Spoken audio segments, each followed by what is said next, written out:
რაც შეეხება ახლა ევროპის ქვეყნებს და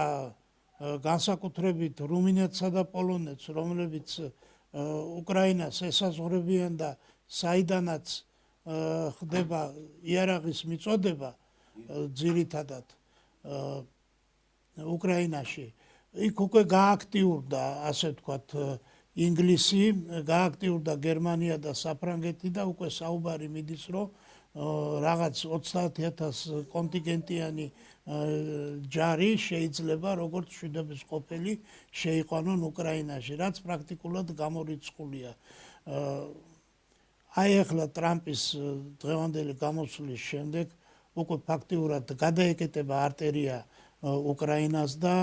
უკვე რუსები დაიწყებენ მძაფრ შეტევას მთლიან ფრონტზე და ალბათ სავარაუდოდ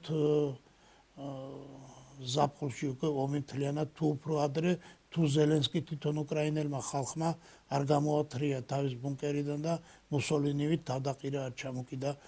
კრიშატიკზე. ამ დროს ჩვენ საქართველოს სახელმწიფო, რომელმაც ფაქტიურად აიცილა ეს ომი, რაზედაც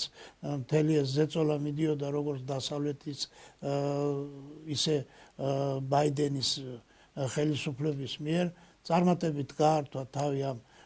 ასე ვთქვათ ზეწოლას და დღეს უკვე ერთ-ერთ სახელმწიფოდ მოიაზრება, რომელიც დადებით კონტექსტში თანამშრომლობს მსოფლიო საერთაშორისო თანამეგობრობასთან. ამდენად ახლა ჩვენ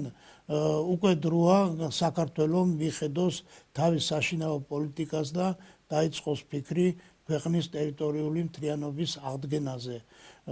რაც უკვე აუცილებელია და დადებითი სიგნალები გვაქვს რუსეთიდან ამასთან დაკავშირებით.